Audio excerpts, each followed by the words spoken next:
Okay, Alan Perper sent this in. Some people are saying they can't find these because it has been so dry.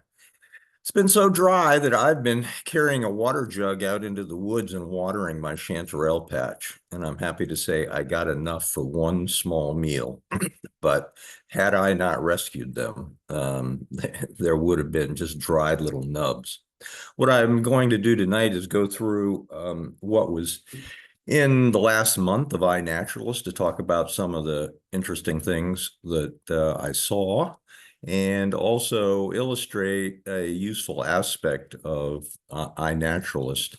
When you have an observation posted up at the top, you can click through from whatever name has been suggested to a description of the mushrooms itself. And what I find to be most interesting is the seasonality of the mushrooms. And seasonality, I think, is probably based on some selection of years, but I think things are changing a bit. And I found chanterelles as early as June this year coming up because it had been so warm. But if you look at the seasonality, we should really be hitting peak in July. And if we get some rain, that's when I would typically start looking for them. I found some chanterelles coming up the 1st or 2nd of June, which is probably the earliest that I had ever seen that. So that was Alan, I think, was the only one that had posted our smooth chanterelle, which I think is my favorite of our local chanterelle mushrooms. But here's another good one. There were 2 postings. Let's see here. 2 postings of the black chanterelles. First one is typically what you're going to see out there right now, dried up black chanterelles, because there just has not been enough rain. And this is what I found. I'm now broadcasting from my house out in West Virginia, and I found this out in the field in front of my house along the edge of the forest a couple of weeks ago. So they'd had some rain out here. They were really very pretty. But if you look at the seasonality on these, you can see that we would be just starting to see them in June. And this was mid-June that they had already come out here in West Virginia. And they'll keep on growing, and peak season is going to be in September. And I'm typically looking in Maryland. Can you see my cursor when I move it around on here?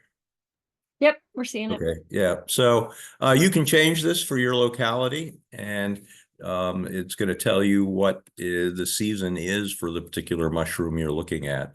And sometimes when I find something out of season, I'll take a look at this and see how unusual is this, and it also can help you select an identification if you're not sure what you're identifying, to see whether it would actually be unusual to find the mushroom at the time of the year that you're looking for it. So another one, which I was surprised to see,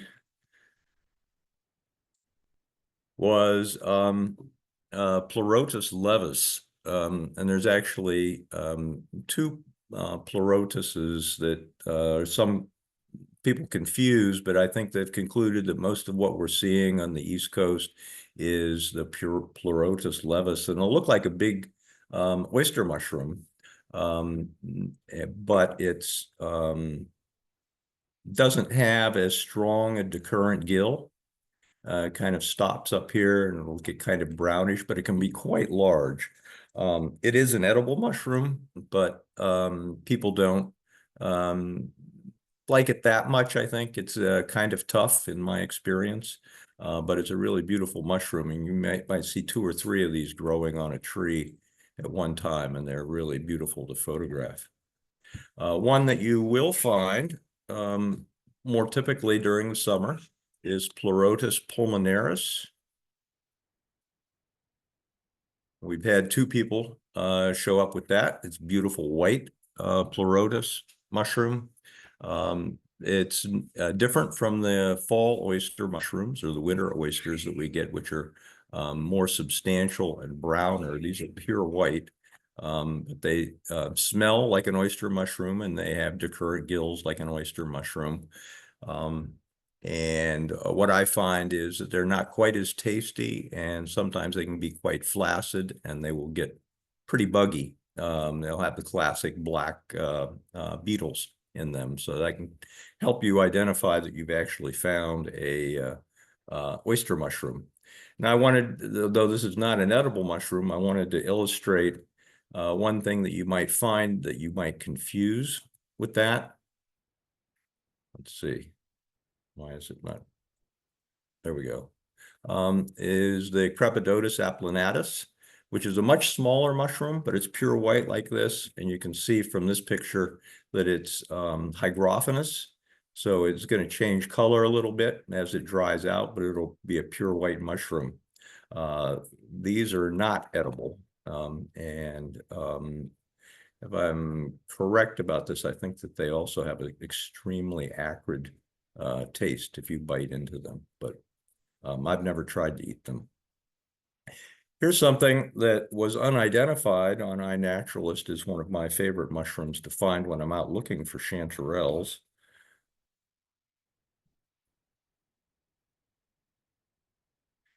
Lactifluus volimus. And somebody had found a lactifluus. Let's see here. Do I have the right one here? Had found one that they had identified as a lactifluus, but did not indicate that it was a volimus or a, let's see here. Oh, I've got the wrong link for it. So what I think it might have been is a Hygrophoroides, which has much wider spaced gills, but is orange like this. And often when I'll see it, and until I get close to it, I'm not sure from looking at the top whether I'm looking at a chanterelle, which is tends to grow in the same kind of spot that I find these. But I don't find a lot of those, and I was surprised to see that somebody had found something that looked like that, but there weren't enough pictures to really identify what it is, what it was. Here's something you're going to see a lot of. Also, the better of the Pluteus edibles, which is Pluteus pedicellus. It's a white Pluteus, but it'll start to go typically kind of salmon colored, and it'll have a salmon colored spore print. This is unusual, I thought, to see it on a tree. Right? Typically, it's in mulch, and it's typically in a cluster. And so there are, and Matt or Liz found this one. Liz, do you have any comment about this? Did you try to eat this, or it was kind of unusual to see a single one coming out of a tree? I think this was Matt, and that's why he took a picture of it. But no, we didn't need it. But this is, let me go to the, this is more typically what they look like, growing in mulch, and they are in clusters, but they're quite large, and they're a little bit more substantial than the typical deer mushroom that we have. And if you look at the seasonality on this, you can see a lot of people are this is the people who identify it. And these are observations that are research grade identifications. And what this, I think, probably reflects is that people stop taking pictures of the Pluteus mushrooms because they're so common. But they are they're, I think, worth collecting if they're in good shape as an edible mushroom. And of course, you may all recognize this one, which is Latoporus cincinnatus, the so-called white chicken mushroom. I've seen a couple of these. Typically, I would find them early in the summer, but I have not found any this year, and I didn't see very many being found on the in June yet. But this is what it's going to look like, white on the underneath. bright orange. And the season for this is you'd have a peak in June, then it'll go down a little bit, and then we'll have a fall peak in August and September. So there's another shot at this coming up if we finally get some rain. Black staining polypores. A lot of these came up. I had some in my front yard. It's worth knowing about. I think that it's very tough, but it makes great stock. And if you cut like the first quarter inch off of the outside of the frond, it does have a nice flavor, and it's, you know, if it's soft enough to cut easily, you fry that up, it's really pretty nice. Some people mix it with hamburger meat and make a composite hamburger and black staining polypore for the grill. Let's see, pick up a couple more of the ones that people had shown here. Often they're kind of yellowish before they turn black, and they're very pretty. They look soft, but they're not always soft if they're small. Here's another one starting to turn black. And even without being touched, it'll start to go black in the center like this. And you can see that the fronds are not quite as thick as the Berkeley's polypore and not quite as thin as the hen of the woods that we would be seeing later on in the fall. But it'd be very unusual to find a hen of the woods this time of year. A few people also found Berkeley's polypore. You can see how much thicker that is, and it's pure white.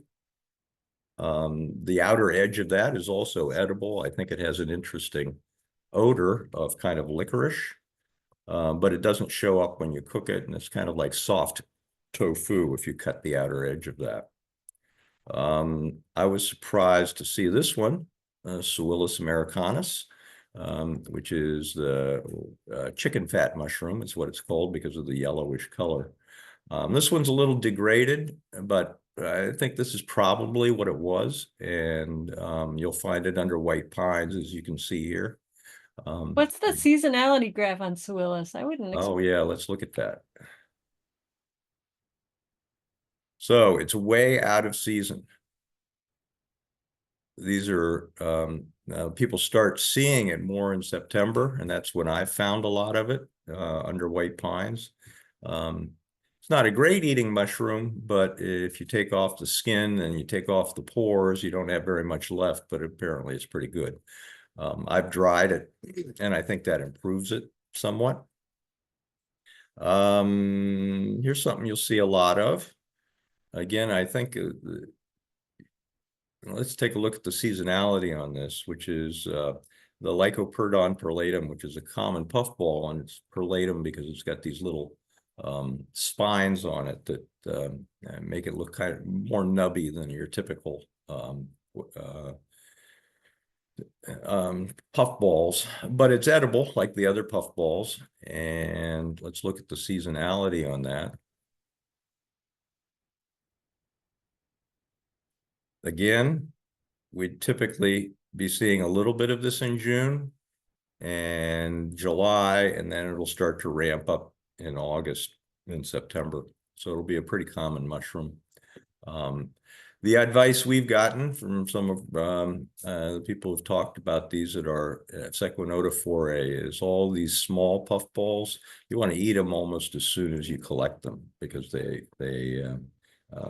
lose their good flavor after a while. Also, somebody turned up what I thought would be a reddening lepiota, which is Leucoagaricus americanus. And we don't have a really good picture of the underneath of this, but they're called reddening because if you touch them, they will turn red. And if you cook them, they will turn red. It's a fair mushroom to eat, and you should be finding it in mulch as where this one was found. And then finally, among the things which are potentially edible, though not my favorite, is the train wrecker. this was observed on June 9th, and I think it's what you're going to do is find this on dead, typically pine, evergreen logs that are on the ground, and they can be very pretty, and if they're fresh, they are edible as well. And if we go through to the seasonality on that, they probably have some good pictures of it here that will show what you can recognize. The way you can recognize this is that it's, though it might look like an oyster mushroom, it's going to have ragged or serrated gills on the underneath. It'll be a quite a firm mushroom. And the seasonality on this was it would peak in May and should be just about done now. So typically I see this in the spring as well. So the other thing I want to talk about a little bit was amanitas. And this is something you should familiarize yourself with, but there are an awful lot of amanitas. This is the one that you're looking for, these Amanita bisporigieras. I saw 3 of what they were likely to be had been identified already in June, but the seasonality on these is going to be pretty much all summer long and into the fall.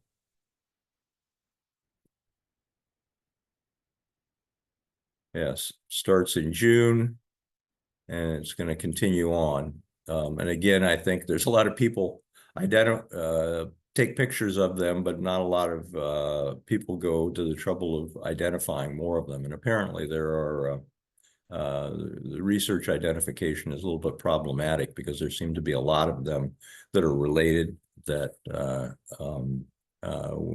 Rod Poulos has not yet sorted out. Well, it can be hard to do them from photo because sometimes it's smell and things are the Right. thing that gets you to the species. So, but they almost always are beautiful mushrooms, and sometimes they'll have big bulbs, sometimes they'll have cup bulbs. The Amanita mushrooms you should recognize as a class. Here's an example of one with a very large cup, but I would recognize that as an Amanita. This is a pretty common one here, the fulva, Amanita fulva. What's notable about this is it does not have a ring. It does have these little scales on the top, and they come off pretty easily though, so you might confuse it without digging up the base to look at it with one of the poisonous ones. Here's one of, there's a couple of amanitas that blush red, and there's one called Flavo Rubens, and let's see if there's a good picture of this. And it's got this kind of reddish coloration on the other underneath, and it's called the Yellow American Blusher. And there's a Amanita rubescens, which is wrong link. How'd that happen? Oh well. And this one, Amanita parsivolvata, somebody might confuse this with the Amanita, the red version, which we don't have very much of on the East Coast. Of the Amanita muscaria, we have Gassawii, which is more yellow, but the parsivolvata starts off red with white patches on it as well. And finally, amanitas with big carrot-like bases. Let's see if there's an example here. Oh, this is Amadella. Let's see. And the seasonality on this one, which is probably that other big cupped one we saw as well, which would peak in June. But amanitas are going to keep on coming up all summer long. A few boletes came up. Most of them were bitter boletes that I saw. Tylopolis, here's an example of one that I think was pretty typical that I see. And the Boletus phelleus is a beautiful mushroom. It also peaked in June, but it's going to continue to occur all summer long. Too bitter for most people to eat, but apparently 1 out of 10 men, not women, don't taste the bitter and might find these edible. John, this has been great, but why don't we save the boletes for next month because they're going to keep going for sure. And wanna make sure that the final thing I wanted to say about this, there's a bunch of other stuff, but the russulas, I would recommend Thomas Rail's Fungus Fact Friday on russulas, and also encourage you to collect these because our science advisor, Megan, is trying to classify some of the local russulas by doing DNA sequences. So even if you can't identify it, maybe bring them in and for the DNA lab. Here's one that I could not identify I don't know exactly what it was, but it was a pretty one. This is classically the way russulas are going to look, a piece of chalk for the stipe. But there's going to be a lot of red ones, which we refer to as just another darn red russula. But it'd be nice to know which ones we have in our neighborhood. We have some pink capped ones and yellow capped ones. Here's an example of a yellow capped one that I turned in for for an observation for the DNA committee to take a look at to see if we can figure out what it is. But even if you get it, yellow is unusual, but even if you find it, you may still have a hard time figuring out what it is. And then these red-capped russulas, they look like this. Always very attractive out in the woods, very hard to identify.